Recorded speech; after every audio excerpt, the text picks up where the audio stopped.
Yes, it's late. All right, guys, thanks so much. And this week we documented firsthand how much trouble we're having keeping our borders secure. You saw the pieces, you saw the interviews we did. So why are some demanding that we continue to overextend ourselves overseas, defending the borders of other countries? And what did that end up costing us? And why are you being blamed for all that? We'll explain next. My whole life is war. Now, he's never been to war, but he's been subjected, I think, to this narrative of war weariness. Oh, my God, I cannot believe he worked in the administration. Did you get that? America's war weariness isn't rooted in fact. It just fell down from the sky, or Trump made him feel that way. This is lunacy. The benefit of fighting wars thousands of miles away has to be apparent to people, especially after a decade plus. Here now, retired U.S. Army Colonel Doug McGregor. Colonel, are the Americans the ones to blame for their war weariness? I've heard a lot of nuttiness when it comes to foreign policy coming from the Republican Party, but that's about it.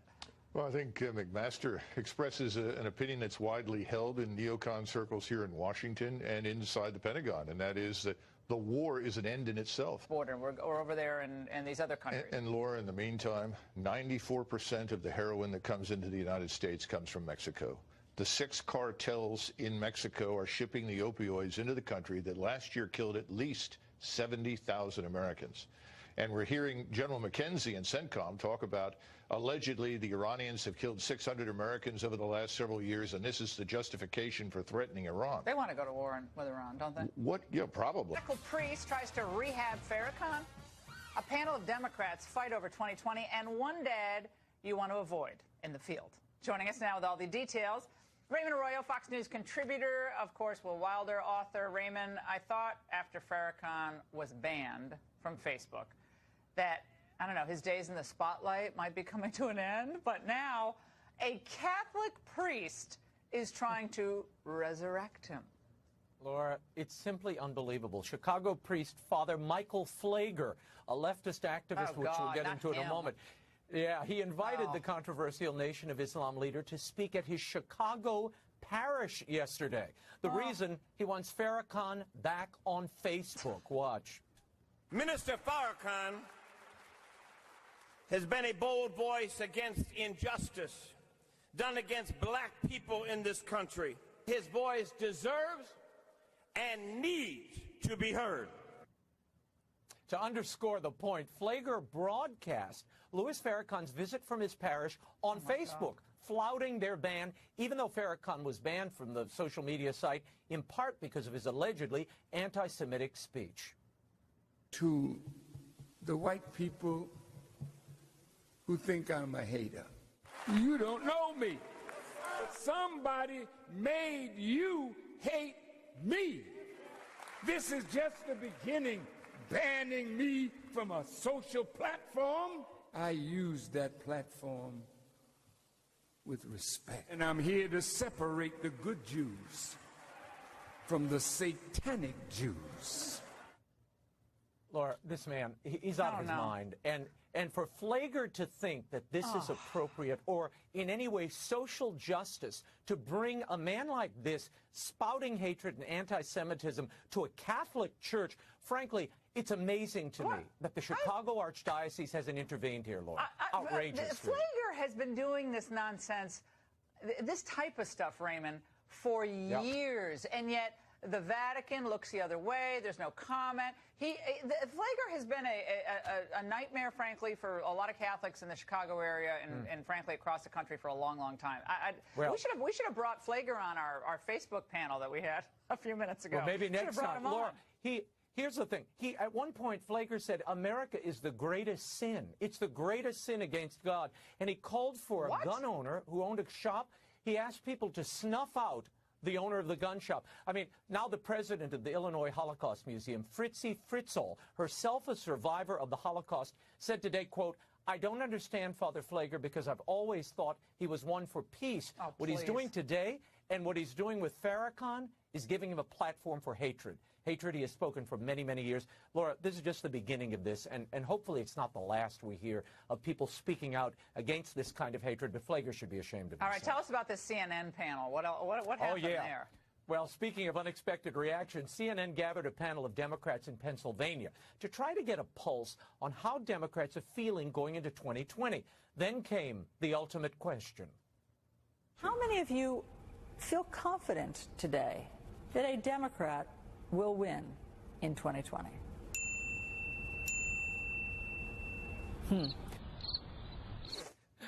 Later, a fight broke out. It was crickets, Laura. There were only two of them raised their hand. Well, later, a fight broke out over the gender of the Democratic nominee, or what it should be. What? I still don't know if the country's ready for a woman. We want to think they are, but I'm not convinced. But that's the thing, women's going to be ready. You know, we had to make it ready. It's time for a woman to run this country. Yes. Why not? Yes. I want a woman president more than anything else in this world. When I was a little girl, I wanted to be the first woman president. That's nice. Well, first of all, what I'm still trying to get over is Allison Camerata saying this, Raymond, after only 2 or 3 people raised hands about whether they're confident. Who did the? Wait. Who picked the composition of this panel? What producer is going to get the boot because of this? Embarrassing CNN. But, Laura, you saw something very illustrative there. You are seeing a glimpse of 2020 in the Democratic Party. At the moment, they lack unity. There is no clear governing agenda or something to rally them together except hatred of Trump. That's it. But what you're seeing, and what I think you're going to see more of, is a collapse into gender and identity politics that could rip them apart. And really, they could be a multi-headed hydra going into 2020 and pave the way for Donald Trump. No, okay. Now, Laura, they're a mess. We've been having some very bad weather down here in Louisiana, where I am now. And the other day, a local reporter, Lester Dewey, decided to use a prop to show how high the water was. He decided to use a crawfish. Bad choice. And a number of people are actually here looking for crawfish. Okay, just got me actually on TV. Okay, wow, that hurt. Laura, the only good kind of crawfish is one that's been boiled when you snap its head off. That's it. That's the only kind that you should flavor. I thought it was going to be like the other day when that man rung the doorbell and then the snake bit him. This was sold to me as a crawfish biting a nose. Like, I wanted the nose just bit, a finger. not just a finger. What is that getting us? The finger. It is. We want the whole nose taken off, okay? Not really. It's just funnier that way. No. Laura, I have a big book signing here in New Orleans before I go tomorrow, Saturday. Whatever that means. Boys need to be taught to soften their edges lest they step over the line because of all that testosterone. Because of his bravery, well, something Kendrick's father remembered about him. It's no surprise that if danger was facing him, he would approach it. Oh, my God, I bawled when I saw that today. Unbelievable young man. But what possesses men to act this way? Well, for answers, I want to bring in Dr. Drew Pinsky. We've talked about these issues before, Dr. Drew, but these two cases, I have goosebumps, like hearing the dad, his loss, his sadness, but the heroism and the sacrifice from young men, 16, 17, 18 years of age, not here to speak their own story, their own truth, but incredible. Yeah, there is a tendency for the males to turn their aggression, which is what people worry about with toxic masculinity, turn aggression into a positive impulse. Whether they're landing at the beach in Omaha or whether they're rushing a shooter, there is a natural tendency that they actually learn through something called rough and tumble play that's automatic in young males, where they learn to sort of modulate their aggression, but they also learn how to turn it up so they know when it's time to bring it on. Yeah, but so much in society today, let's face it, discourages men from believing there's a natural impulse to be chivalrous or to be show this type of physical courage. If you say physical courage, well, you're stereotyping. And obviously women can be courageous and are courageous every day. So you see what I'm saying? There's a push and pull with this masculinity deal. Right, I absolutely agree with you. It's not an exclusive. It's not an exclusive club. It's not that Brienne of Tarth on Game of Thrones is not a heroic figure, and the rest of the males in there are somehow exclusively heroic. Women can be heroic too. It's just because of the aggression, because of the thing that makes us toxic, it also makes us do some of the things that have pushed society forward and also have helped people in extreme situations where there's an extraordinary amount of selflessness, but It's aggression. Ultimately, expose people to male levels of testosterone. I've taken care of many, many transgender folk over the years, and whenever I particularly get sort of, I wouldn't say amused, but I'm interested in talking to the male to female to male transition patients, because they always say the same thing. They're like, oh my God, I had no idea you were dealing with this. And I point out to them, not only have we been dealing with this chemical in our system, God saw fit to give us this at 13. I want to read something to you. I want to read this something. This is from Dr. Paul McHugh and Dr. Paul Hruz. They said the truth is that this therapy may have real long-term effects on children's physical and psychological development. Whether blocking puberty is the best way to treat gender dysphoria remains far from settled, and it should be considered a drastic and experimental measure. Johns Hopkins and University of Washington, two of the premier researchers on this. Others who use these drugs say the same thing.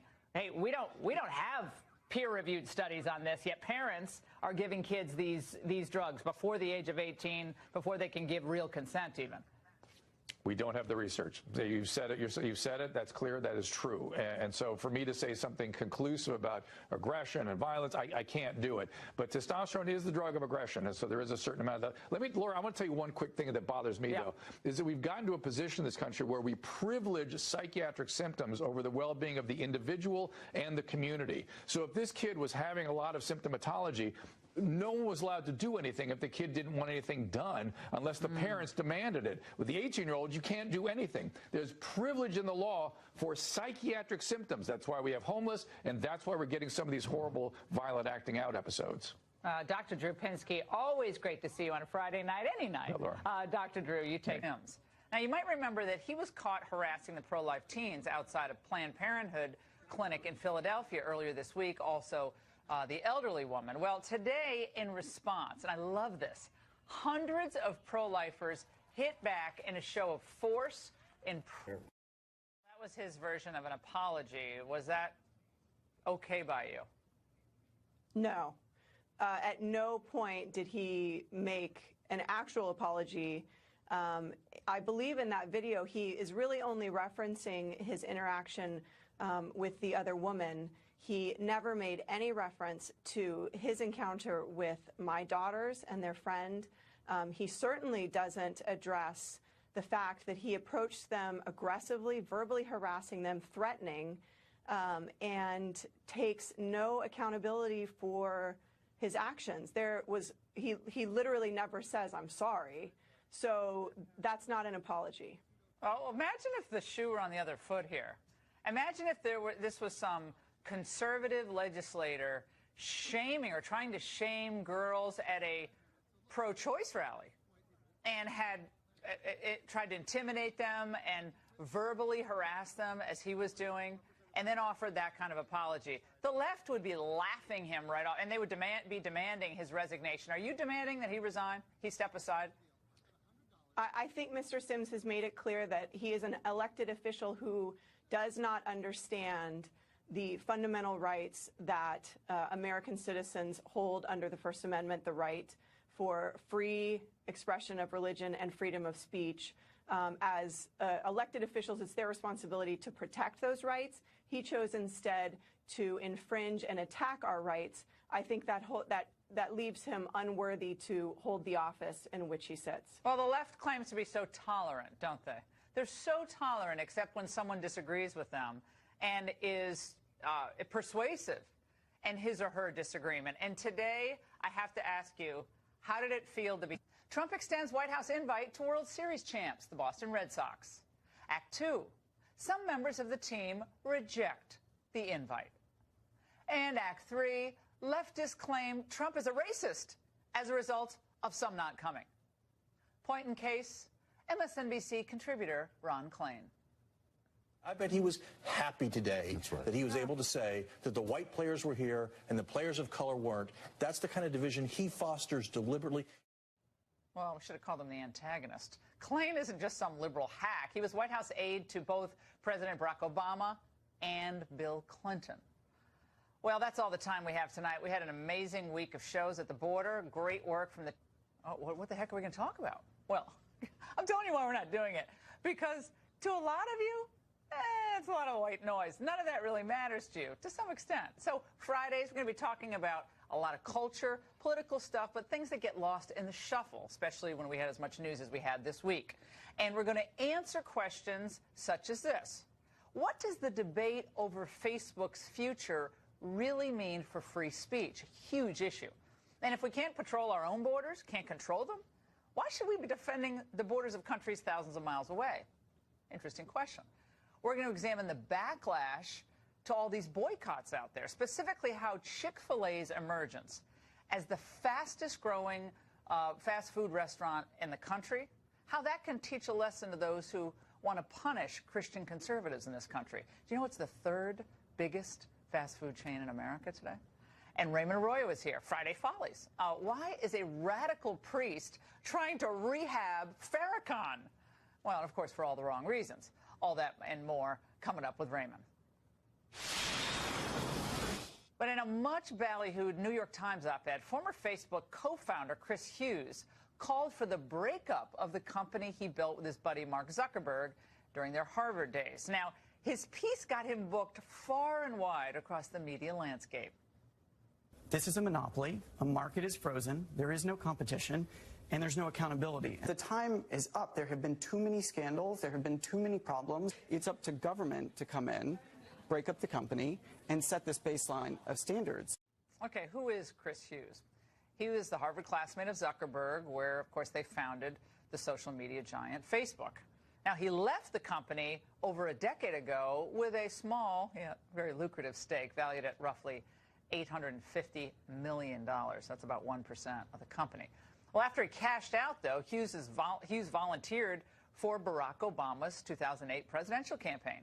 And then he used his newfound wealth to buy the notorious liberal New Republic magazine, inserting himself as editor. Tried to rehab that, revive that. Well, didn't work. Ended up selling that off a couple years later. Recent years, he's become a proponent of universal basic income. Well, it's only when you know all of those liberal bona fides that Hughes has that you start to understand the real thinking behind his call to break up the social media giant. His main gripe is this, quote, "I'm disappointed in myself and early Facebook team for not thinking more about how the news feed algorithm could change our culture, influence elections, and, this is my favorite, empower nationalist leaders." Trump.